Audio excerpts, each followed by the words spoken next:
What is up, guys? We are back for another poker vlog. This will be poker vlog number 11.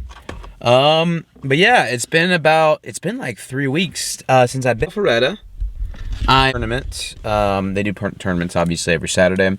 So I'm doing a tournament. I'm ready to have some fun, get some good content. It's been 3 weeks since I've been here, so I am ready to have a good time and have a lot of fun and film some good hands.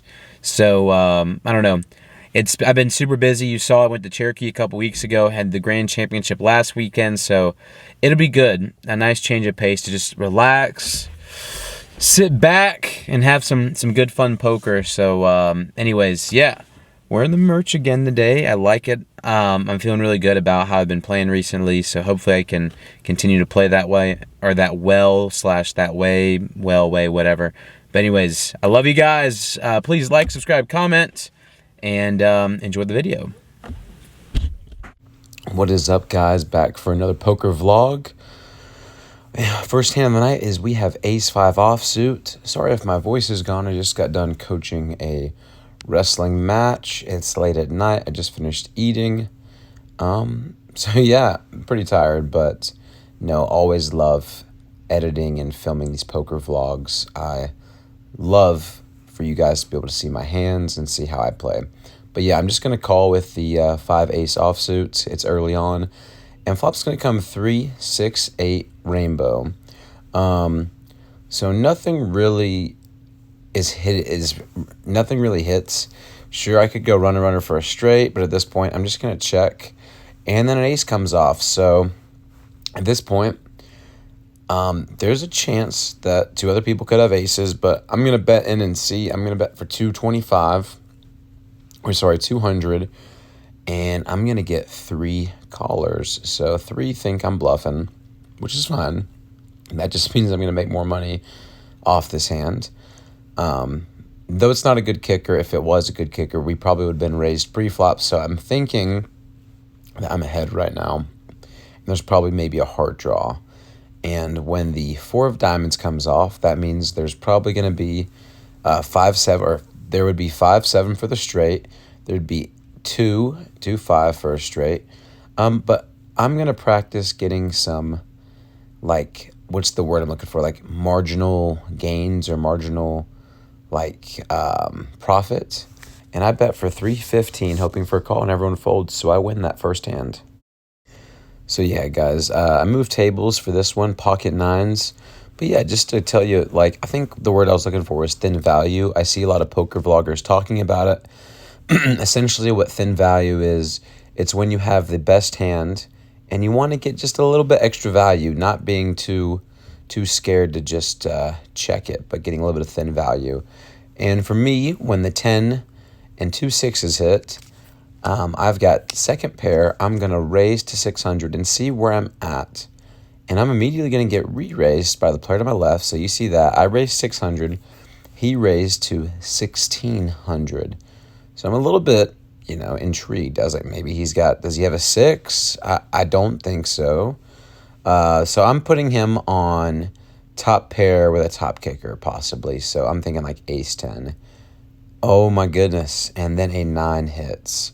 So at this point, I hope he's got something, because I just get a full house with my 9s. I checked to him, and then he bet 2,000. I check raised, he called. So things get a little bit weird when another 6 hits. So at this point, I don't think he would have a 6, because obviously the third one hitting means it's extremely unlikely for him to have the 4th. So you might be wondering, well, what does he got for him to keep calling? Like I said, I think now that he has a 10, he must think he's got a boat, which he would have a boat with a 10. However, 2 10s, he would have a higher boat than mine. So I go all in, and he goes in the blender. So at this point, when he doesn't snap call me, I know he doesn't have a 6. I know he doesn't have pocket 10s. So what I'm putting him on is a full house. However, 6s full of 10s, whereas I have 9s full of 6s, which mean I would have a higher boat, or a better boat. He's going to call, and he's going to show King 10 offsuit. And unfortunately for him, he had less chips than I did, so I put him all in. He called, and he's going to lose. I win a huge pot. So yeah, after winning that huge pot, I was super stoked. And across from me, you might see him. That's my buddy Brandon. He's a really good poker player. He's probably the chip leader at the moment. With 9-10 offsuit, I really just want to limp in. And I think the blinds at this point are going to be 1 in 200. They might be 1 in 50 still. I don't know. But the flop's going to come 9, King 5, 2 hearts. And for me, I'm looking for a jack to get the bottom end of a straight. Ace 10 would absolutely obliterate me. So it's not like the best holding to have 9-10 here with 2 overs and 2 hearts.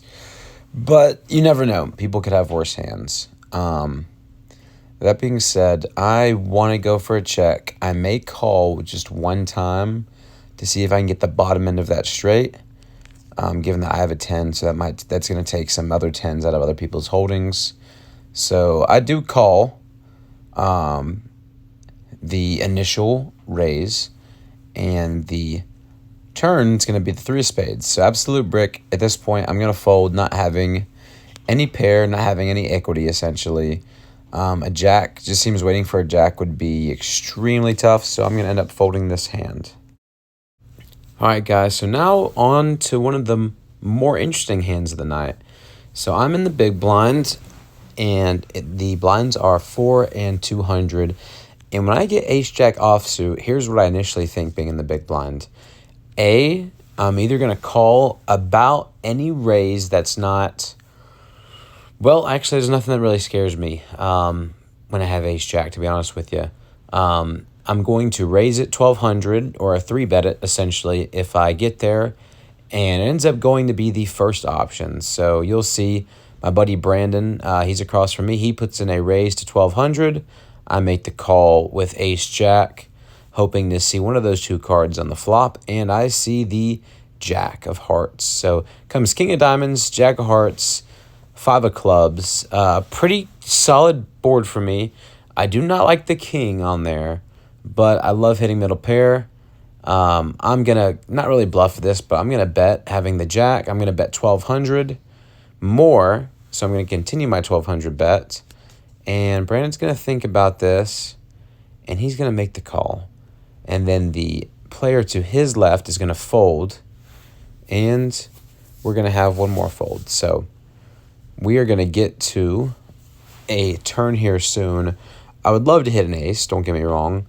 But this board, I'm thinking Brandon could continue on any of his ace-x hands having a top card.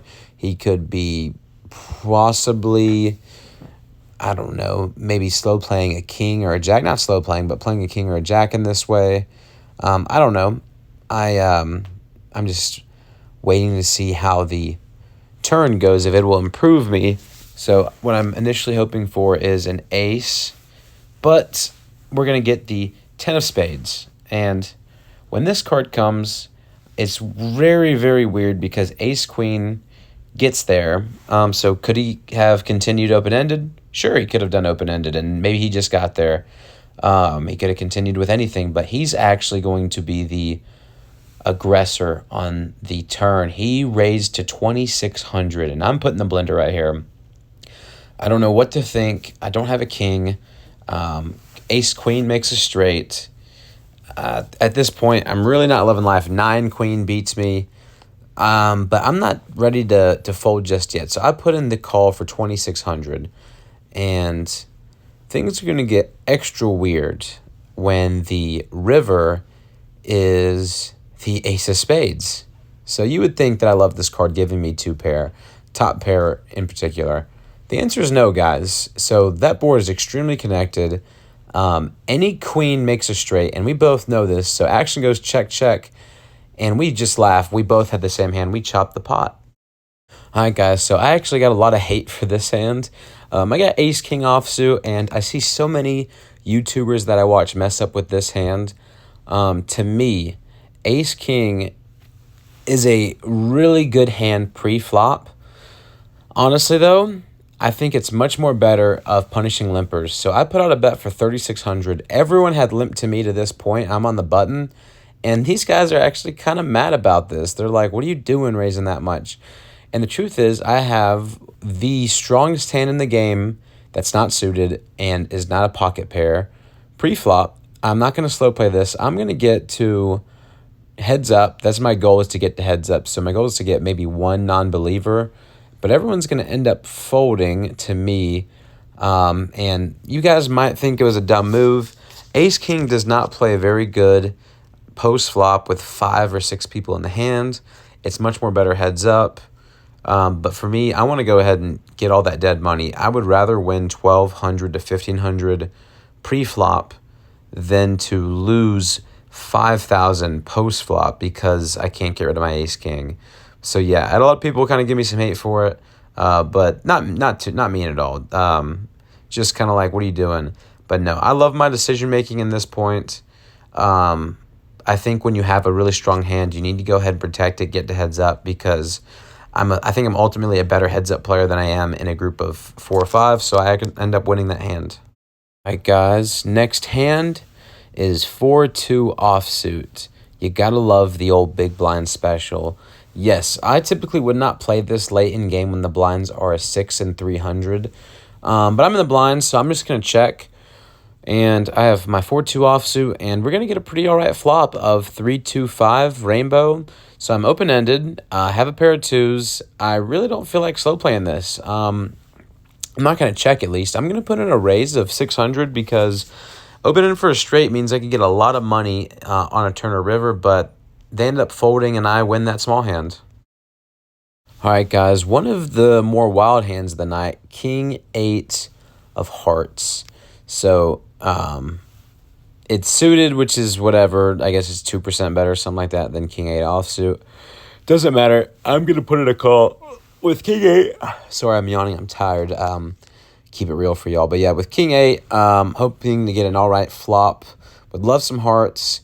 I get 1 heart, but I get a king. So I have the top pair on the board with a less than all right kicker. I'd say it's a medium kicker, but king, queen, 6. I'm going to not slow down. I'm going to raise to 1,200. I'm going to get a fold there. And I'm going to get a call by, or I'm going to get, Brandon is actually across from me. He thinks about it for a little bit. And I think I'm going to get a call right here. I forget in the moment if he raised. I don't think he did at this point. And if he did, of course, I would call. But we're both going to get to a turn after that player folds over there. He's going to put that. And it looks like it was initially just a call. So, yep. Actually, no, sorry. He did re-raise me. What are you doing, Brandon, re-raising me? But ace of clubs comes off. So you got to be thinking action goes check, check, that he was scared of that ace, but then another king comes off. Now, this is where things get wild. Brandon ends up checking to me. And I've just got this weird sixth sense feeling that I'm not good at this point. I've seen it happen a lot in the vlogs I've been watching where a check raise comes in. I make a check behind, and he had a full house. He ended up having king 6, and I got away for the minimum. All right, guys, so I would call this the second hand of the night. Close for the top hand of the night. I'm in the big blind, and I get ace queen suited, and I'm in a dream spot when the player to my left ended up raising to 2,100. Player to my right goes all in for 7,000. I'm going to go all in over the top, and I'm going to get a call. Oh, my goodness. I feel pretty good about this because if I do lose to the guy on the right, I have him covered by plenty. So we're going to go and see what happens. But, yes, I flip over my ace-queen suited, and that's my girlfriend in the background if you heard some crazy music. But let's see the run out right here. All right, there you go. This is going to make for good content, whether it makes me very sad or not. Oh, Lord. John. I am. Ace queen. Out of way, goose. Out of way, goose. There we go. Out of way, goose. All right.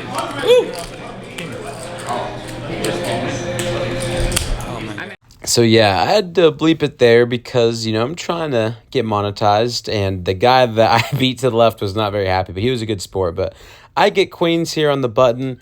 What in the world? What kind of luck am I getting? I got ace queen, then I got queens on the button. I have a player that ends up raising for 2,100, and guys, I'm debating: do I raise? Do I call? Honestly, I feel like everyone's gonna fold. And that's what happens. Everyone folds to me. I'm going to put in the sneaky flat call with queens just to see what happens, I feel good about it. I don't want to look too strong because I want to get his max amount. I don't want him to think that I got anything crazy. And oh my goodness, the flop's going to come good for us, guys. It comes queen high on a queen 8-3, 2 clubs. He's going to go all in, and I snap call, and I got top set. I'm telling you. We are running hot tonight. He gets up. He's a good player, but he gets up because he can see the writing on the walls. And the flop's going to be being good for me, guys. And I will show you what it looks like so you know what's up. Yeah, that was a cool one. You got it? Oh, my God. Yeah, the guy in the background was the game manager type deal, the guy that was running the tournament. But, yeah, what world do we live in when I get pocket aces literally 2 hands after that? I raised to 2,200. The blinds are like, I think at this point 8 and 4, so it's literally less than 3 big blinds. But because unfortunately I'm running so hot, no one is gonna give me any action. I feel like this is something I see a lot when I get aces. I think like 1 out of the 4 times I've gotten aces on this vlog. I think I've got it 4 times. Actually, I can't get too greedy, guys. I got action once. I got an all-in poker vlog number 3. I made some money in poker vlog number 9, but I get 0 action here. So I would say I think I'm 2 for 4. I think I got no action in a different game early on in the YouTube. But yeah, I show my aces. I felt good. All right, guys. Now you're wondering, I have queens in the big blind, and you're like Goose. I almost said Coach Goose, but you're like, Goose, you are running hot. And guys, I do think I'm running hot. I'm second. I'm like second big stack at this table. I raised to 9,000 after getting Brandon raised to 3. Action player to his right, or I guess my right, his left, had a flat call. I raised to 9. Brandon ends up folding after thinking about it. You see his cards in his hand. He's like, what am I supposed to do? What does he got? And I ended up going all in, calling. The dude had aces. So yes, everything good must come to an end. You're going to see a run out. I couldn't believe it. I'm shocked after running this hot. To be honest with you, it was so crazy, but you'll see the run out.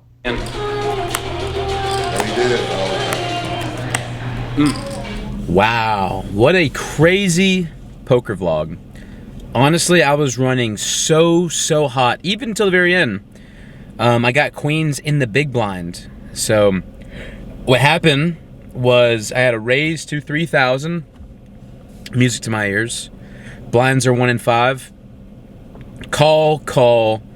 I raised to 9,000. Fold. All in, I call. I was up against aces. So you probably already saw that happen. My thought process is this. I'm pot committed. Not really. I'm a little bit pot committed. I still have probably 18,000 left. But I had queens. I have queens pre-flop.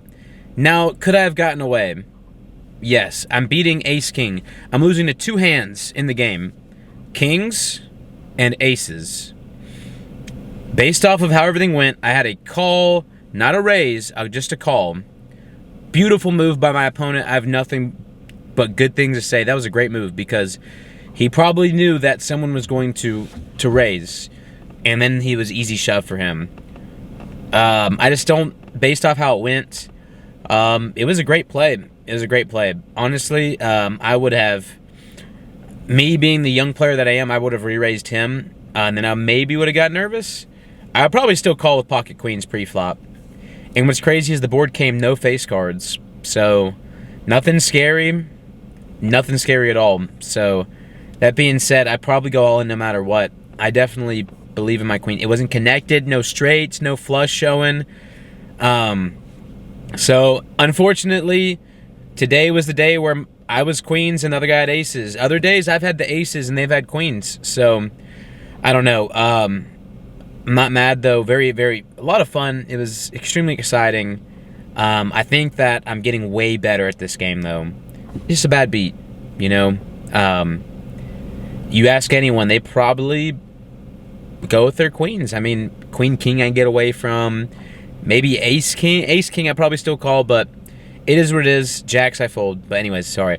I'm running through the hand in my head. But guys, sorry. It's you know, at the end of the day, it's poker. Just because you make the right call moment doesn't mean it's the right call after the cards have fallen. So anyways, I love you guys. Thank you so much for supporting me. The last video did great. Please like, subscribe, comment so this video does great. And comment if you would have done something different. Can you get away from queens? I would argue most of y'all probably couldn't get away from queens, especially being in the big blind already betting 9,000. So anyways, I will see you guys in the next poker vlog. Peace out.